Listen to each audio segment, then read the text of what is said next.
Alors, est-ce qu'on est glossy mon frérot? On parle de la pute, on parle de la sorte de la rue.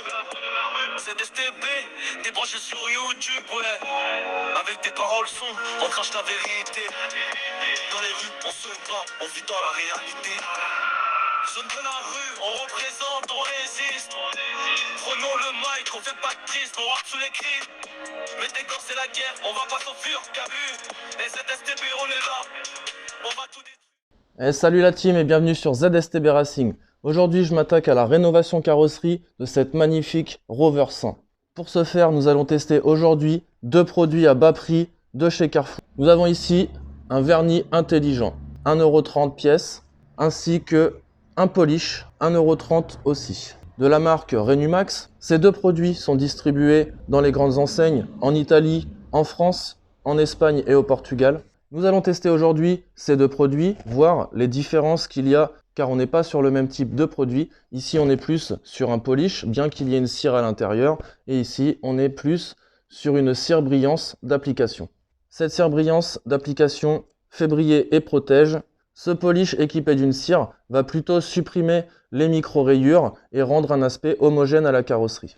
Comparé à des grandes marques où on a des flacons de 400 ml environ à une vingtaine d'euros, ici on est sur 250 ml à 1,30 € pièce.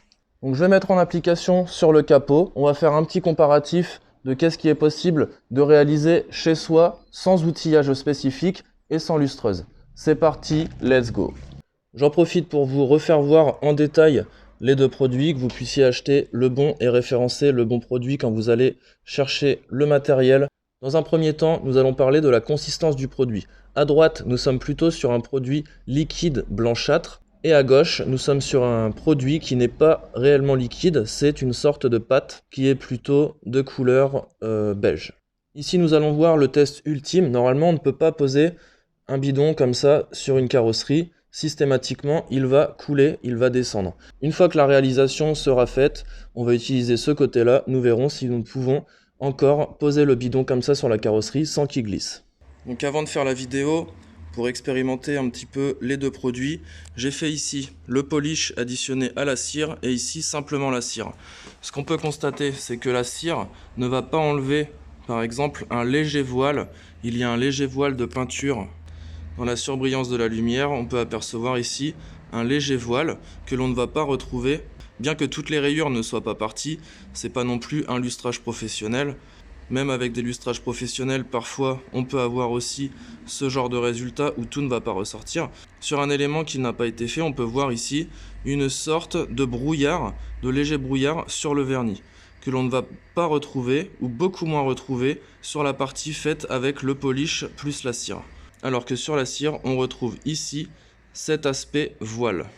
Je vais à présent m'attaquer au capot. Donc j'ai distingué, ici on va faire la partie cire, ici on va faire la partie polish plus cire protectrice. On a quand même des grosses rayures de surface. Est-ce qu'on va pouvoir les enlever simplement avec le tampon et le polish? J'en suis pas sûr, mais on va voir ce que ça donne. Pour des produits à moins de 3 € les deux, c'est vraiment intéressant. Avant de démarrer, je tiens à rappeler qu'on est ici sur une peinture solvantée en brillant direct, donc une masse entre la teinte et le vernis. Il y a aussi les peintures solvantées revernies, mais aussi les peintures à l'eau.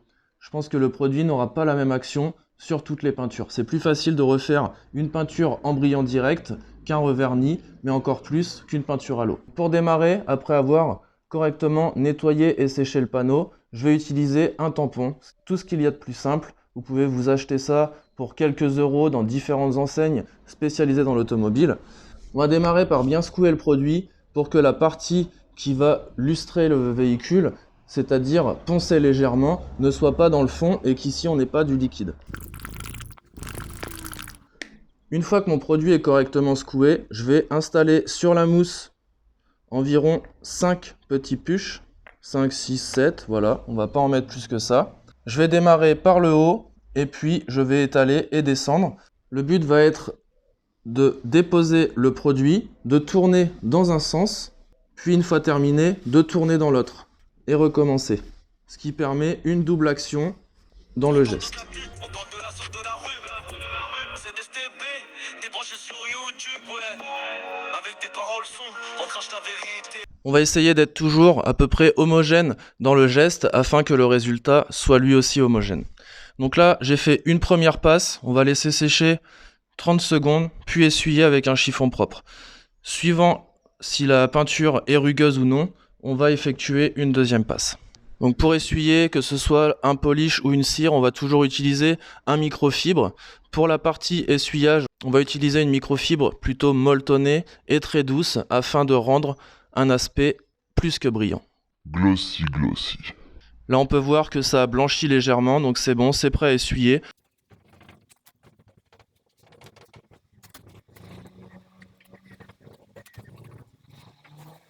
Donc mes premières constatations après la première passe, bon c'est pas parfait, on a encore ce petit voile, c'est vrai que bon c'est pas comme si on lustrait avec une machine professionnelle, les tampons vraiment adaptés, on peut voir ici encore quelques hologrammes sur le vernis. Donc ce que je vais faire, je vais reprendre, on va faire une deuxième passe et voir le résultat. C'est parti, let's go. Pour cette deuxième passe, pour être un petit peu plus précis et rigoureux dans l'application, on va faire la moitié et ensuite on fera la deuxième moitié. Donc même opération, je mets sur mon tampon applicateur et c'est parti pour une passe à double sens. On orbite vers la gauche, on orbite vers la droite. Là, on peut entendre que ça accroche encore légèrement. Donc il y a ce petit voile qui est resté sur la carrosserie. Donc on va essayer au maximum d'atténuer cet aspect rugueux. On laisse blanchir quelques instants et c'est reparti pour le second essuyage. Donc pour l'essuyage, on n'hésite pas à bien appuyer pour enlever le produit qui pourrait rester en surface. Des fois on a des petites gouttelettes qui restent apparentes. Et ça, il faut vraiment enlever au maximum.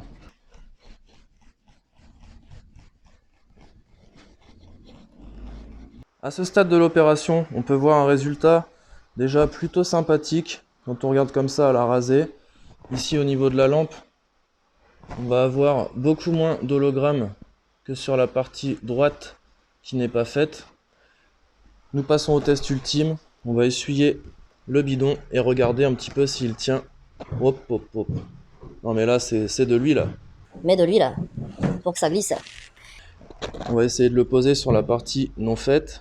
Au niveau du test de rugosité, quand on effectue un lustrage ou une rénovation carrosserie, c'est vraiment ça qu'il faut tenir compte. Donc on passe le dos de la main, ici on peut voir que c'est rugueux et que ça accroche, alors qu'ici c'est complètement doux et complètement lisse. Donc si j'essaie de replacer ici mon bidon et qu'il tienne, il ne tiendra jamais.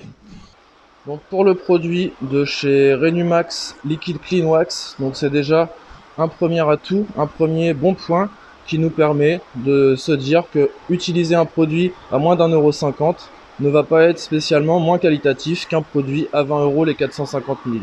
Alors, est-ce qu'on est glossy mon frérot?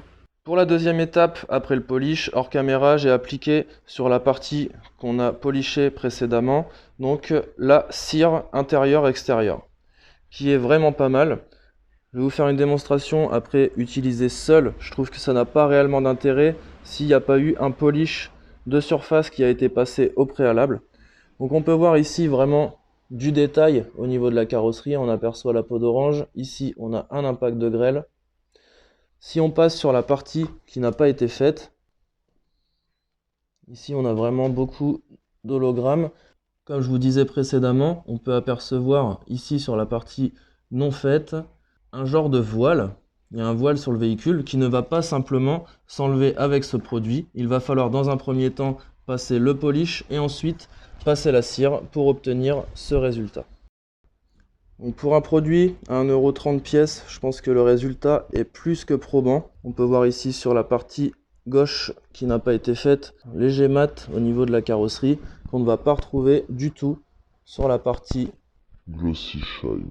Pour la démonstration, je vais mettre en application sur la partie de gauche le Smart Polish, voir un petit peu, mais j'ai vu que sur l'aile, ça ne faisait pas le boulot si la voiture n'a pas été lustrée au préalable. Pour l'application de la cire intérieure-extérieure, on va se créer un tampon avec le microfibre, secouer le produit, l'asperger directement sur le tampon et venir faire des petits ronds.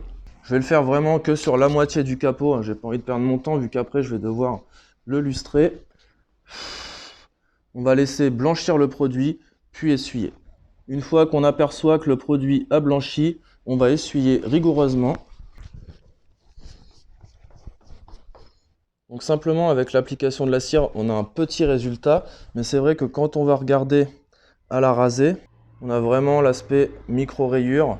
On peut voir ici, grâce au néon, l'aspect voile qui est encore diffusé sur la carrosserie, que l'on ne va pas retrouver ou moins retrouver du côté qui a été lustré, plus l'application de la cire. Voici une ancienne qui est en train de récupérer du poil de la bête. Donc je suis content d'avoir essayé pour toi ces deux produits. Franchement, je conseille. Surtout celui pour l'intérieur, il a une odeur très agréable. Intérieur, panneau de porte, etc. C'est vraiment très efficace. Donc ici, on a récupéré une douceur au niveau de la carrosserie que l'on va beaucoup moins retrouver sur la carrosserie qui n'a pas été lustrée au préalable avant l'utilisation de la cire. Je vous dis à une prochaine sur la chaîne ZSTB. Pensez à vous abonner, à mettre un like. Prenez soin de vous. À ciao, bye.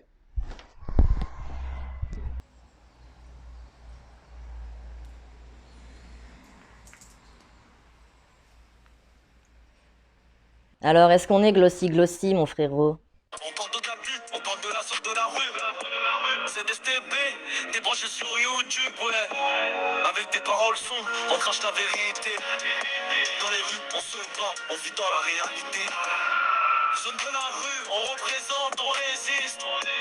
Prenons le mic, on fait pas de triste, on rap sous les cris. Mais dès quand c'est la guerre, on va pas s'enfuir, qu'à vu.